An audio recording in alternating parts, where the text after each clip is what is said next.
I want you to think back to your first job. For many of us, it was at a grocery store. There's a certain amount of comfort that comes in the monotony of it, knowing your coworkers, memorizing the aisles, and feeling at home in your little corner of the world.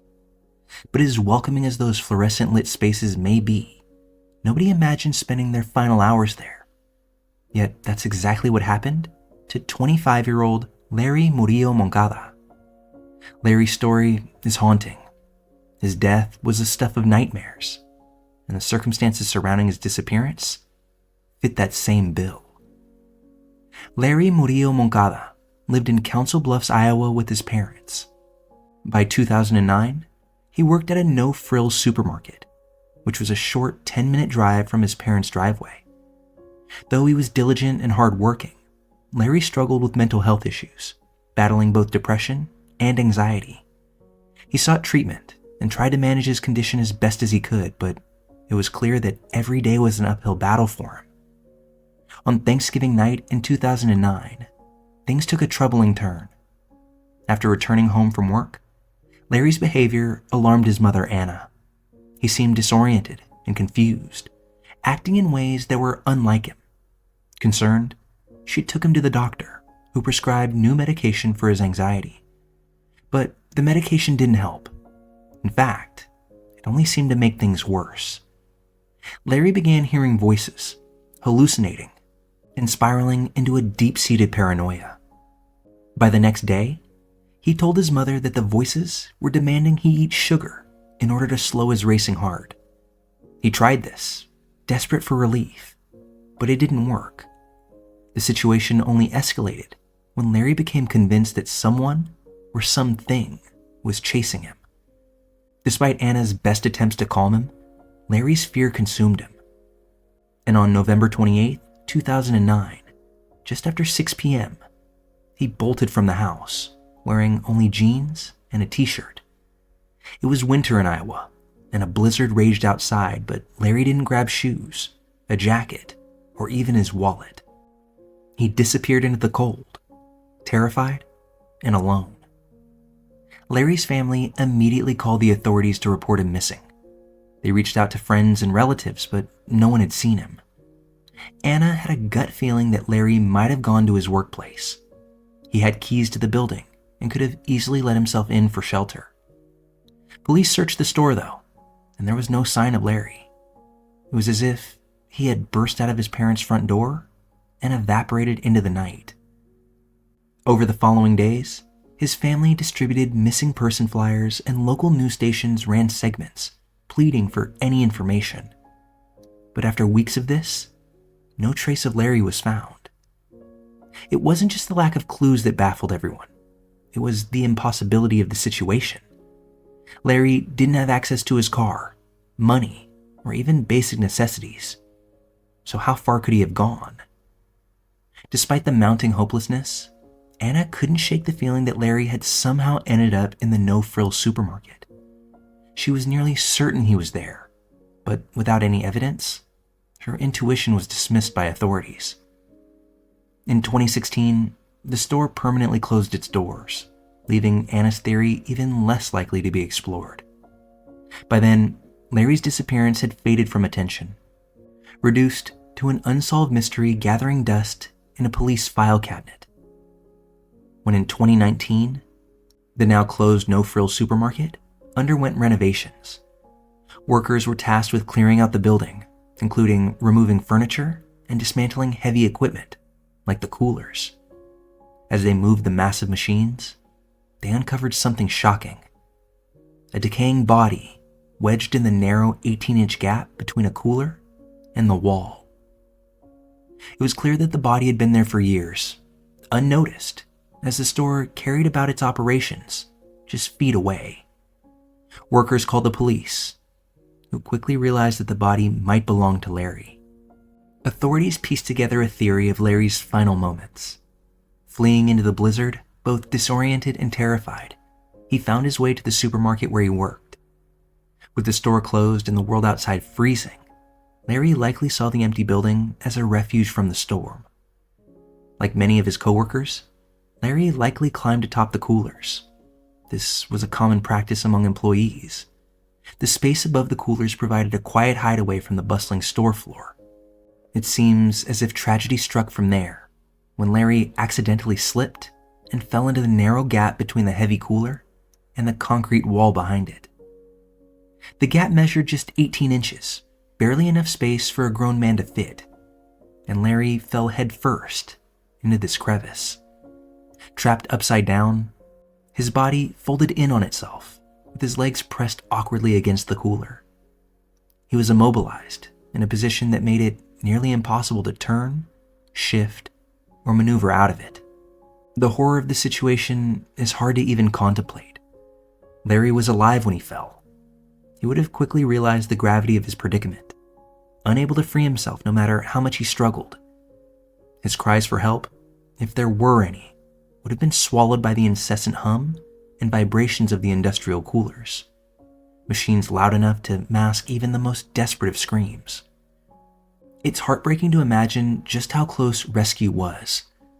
Larry's coworkers would have arrived in just a few hours to begin the next morning's shift. They would have been mere feet away, stocking shelves and prepping the store for customers.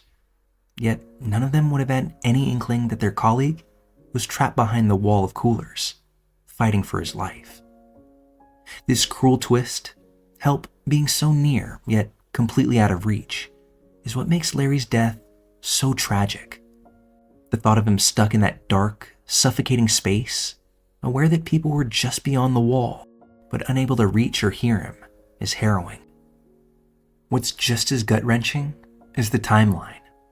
If Larry died from suffocation, it's possible he was only trapped for a few hours. But if dehydration or starvation were the cause, he could have languished there for days, conscious of his predicament, but utterly powerless to escape it. The weight of this tragedy is almost too much to bear. His family, his friends, and even his coworkers likely struggle to reconcile how this could have happened right under their noses. Larry was so close to rescue, but fate had other plans, sealing him in one of the most isolating and terrifying deaths imaginable. Larry's death, ruled an accident, left a lasting impact on his family. His father, Victor, expressed the unbearable pain of learning just how his son spent his final moments. "Our heads are spinning," he said. "It makes us feel a lot of pain." While the family had answers, this resolution offered little comfort. The thought of Larry trapped in that store so close, yet so far from assistance, is a nightmare that no parent should have to endure. Larry Murillo Moncada's story lingers on the mind, not just due to its tragic nature, but due to the fact that help was so painfully close, yet unreachable. Life can shift in an instant, leaving questions that will never fully be answered. His family has closure, but the weight of what happened is likely never to fade. All that's left is to reflect on a life cut short and the eerie silence that kept him hidden for so long.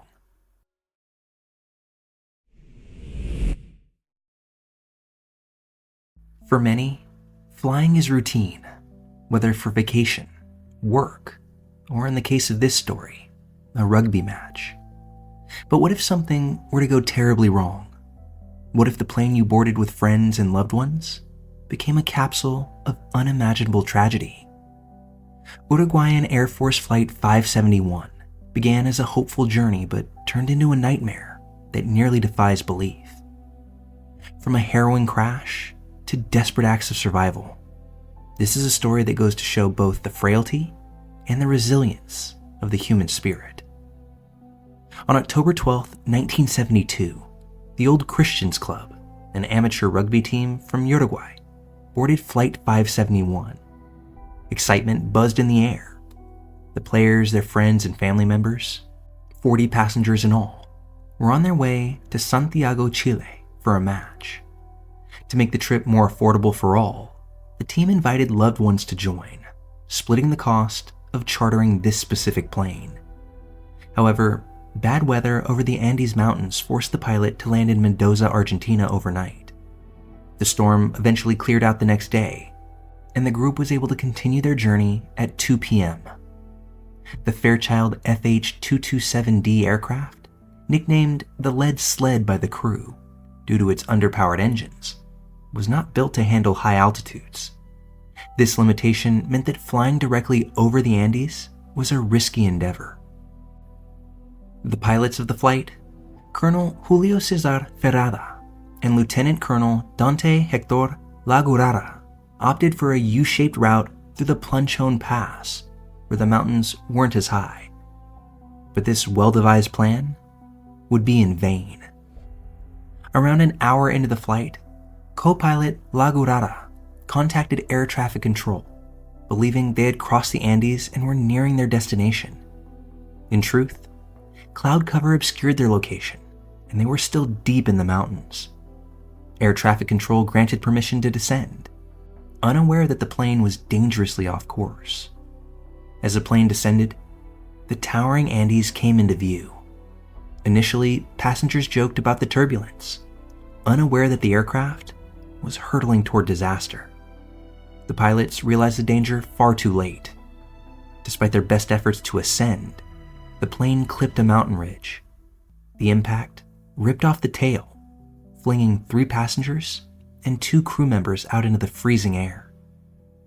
Next, the right wing struck another peak, further destabilizing the aircraft, and more passengers were thrown from the gaping hole.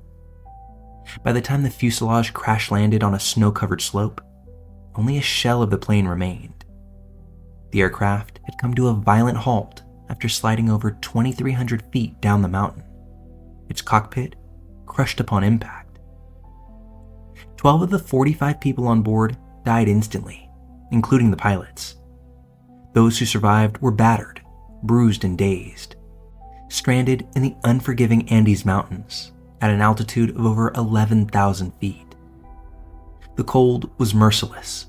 The survivors scavenged what little food they could from the wreckage. This consisted of cheese, wine, and chocolate. The meager rations wouldn't last long.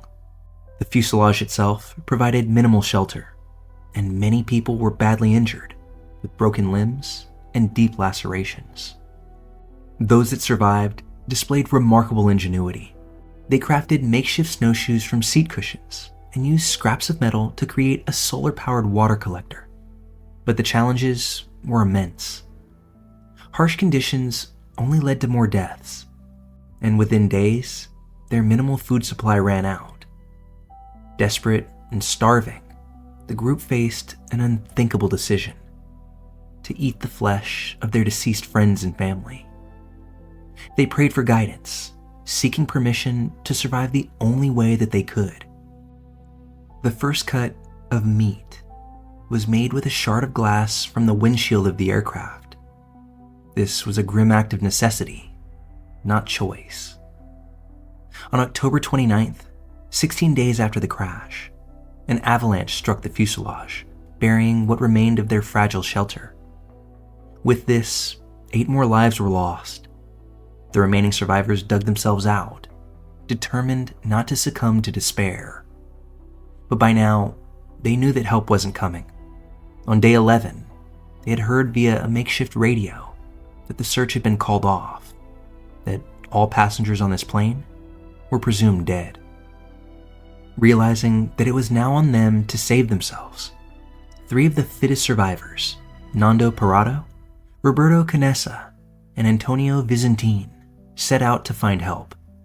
They trekked through treacherous conditions, scaling peaks and navigating snowfields, driven by sheer willpower.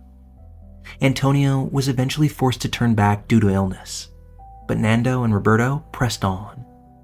After 10 grueling days, they encountered a group of herdsmen near a river. Though the roaring waters between them made verbal communication impossible, the 2 wrapped a note around a rock and hurled it across. The note was a simple plea for help. The herdsmen received this message and pledged to come back the next day with help. Authorities were notified. A rescue mission was launched after the herdsmen held up their end of the bargain. And sure enough, they did. Authorities were notified, and a rescue mission was launched. On December 22, 1972, After more than 70 excruciating days in the Andes, the remaining survivors of Flight 571 were finally rescued. Helicopters reached the crash site, guided by the herdsmen who had encountered Nando and Roberto. The pilots and rescuers could barely believe the scene before them. 16 gaunt, frostbitten individuals, their bodies absolutely ravaged by the brutal conditions and starvation, but still alive. News of their survival swept across the globe, but the spotlight soon turned to the grim reality of how they had managed to stay alive. The survivors had made the difficult decision to consume the flesh of their deceased companions in order to endure the weeks of starvation. This news sparked media frenzy and a public outrage, with some condemning their actions and others viewing it as a testament to their will to live. The survivors later explained that the decision wasn't made lightly. They had prayed over each body and sought spiritual permission to use their fallen friends as sustenance. It was an act born of necessity, not of malice, and a choice that ultimately allowed 16 lives to continue against nearly impossible odds. After their return to civilization, the survivors faced intense scrutiny, but also admiration for their resilience. They became symbols of human endurance, their story retold in books, documentaries, and the 1993 film Alive. Today, the crash site serves as a place of remembrance, a reminder of this entire ordeal. A simple monument stands at the site, marking the collective grave of those who perished, and honoring the extraordinary survival of those who lived to tell the tale. Though decades have passed, the story of Flight 571 certainly hasn't. It remains one of the most harrowing and inspiring accounts of survival against all odds.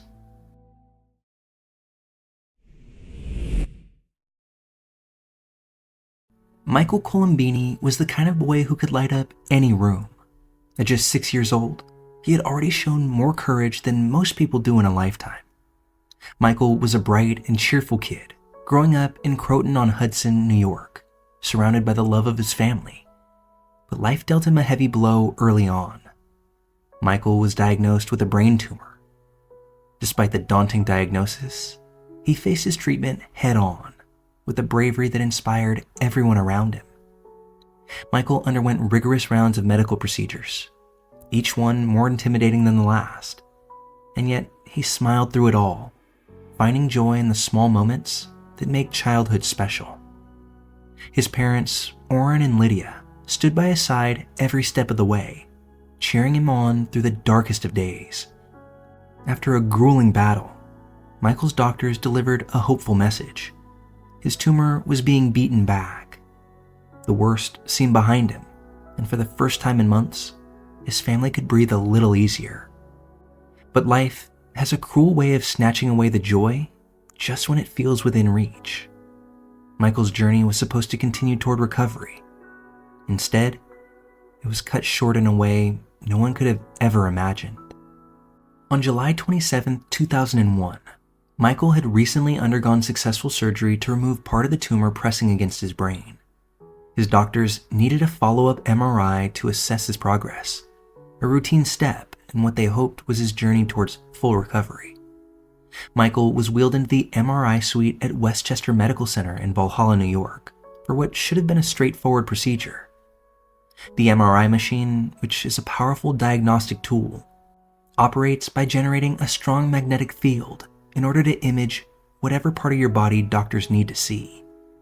This is why MRI rooms have strict safety protocols. Knowledge of these rules are as basic as they are critical, and every staff member involved in an MRI procedure is trained to follow them. But on this day, something went horribly wrong. As the procedure got underway, Michael lay still inside the large, humming machine. His tiny body was covered in blankets to keep him warm in this cold, sterile room. At that moment, an oxygen tank was mistakenly brought into the MRI room, a catastrophic breach of protocol. It's difficult to describe just how powerful an MRI machine's magnetic field is. It's not a gentle pull. It's a force so strong that metal objects, become deadly projectiles. The moment the oxygen tank crossed the threshold into the room, it was yanked from the staff member's grip, hurtling toward the machine with incredible speed. That tank struck Michael in the head with devastating force. It was over in an instant. The sheer velocity of the tank left no room for survival. Michael, who had survived brain surgery and fought so valiantly against cancer, had no chance against this mechanical force of nature. In the immediate aftermath, chaos erupted. The staff scrambled to comprehend what had just happened, while Michael's parents, who were waiting nearby, plunged into a nightmare they never could have anticipated. Michael was rushed into emergency care, but his injuries were catastrophic. Within moments, their little boy, who had been on the cusp of a brighter future, was now gone. The Colombini family was left shattered, grappling with the horrifying reality of what had just unfolded. Their boy, who had faced cancer and had come out on the other side, was taken from them in a freak accident that never should have happened. Their grief, compounded by the knowledge that it wasn't illness that had claimed Michael's life, but human error. In the weeks following Michael's death, investigators worked to piece together exactly how such a catastrophic error could have occurred. The MRI room is supposed to be a strictly controlled environment, yet someone had failed to follow the most basic safety protocol. No magnetic materials inside the room. An investigation revealed that the staff had not adequately checked the equipment being brought into the suite. Obviously, the tank should have never been in the room, and its presence proved fatal. While Michael's death was ultimately ruled accidental, it was clear that negligence played a role. This particular tragedy served as a stark warning to medical institutions nationwide, prompting hospitals to reevaluate their procedures and to ensure all staff were adequately trained in MRI safety. Michael Colombini's death became pivotal in this moment of medical safety. His story is now used as a case study in hospitals and training programs to prevent similar tragedies from ever happening again. Michael Colombini was a brave little boy who had endured so much in his short life. He faced a devastating illness and underwent major surgery, only to lose his life to something that was preventable. The very hospital that gave his family hope became the site of their deepest despair. This tragedy shone a light on how a single mistake can lead to unimaginable loss. For Michael, who had fought so hard and overcome so much, the cruel irony of his death is simply too much to bear. Let his story serve not just as a cautionary tale, but as a reflection of the unpredictability of life and the critical importance of careful attention in the moments that truly count.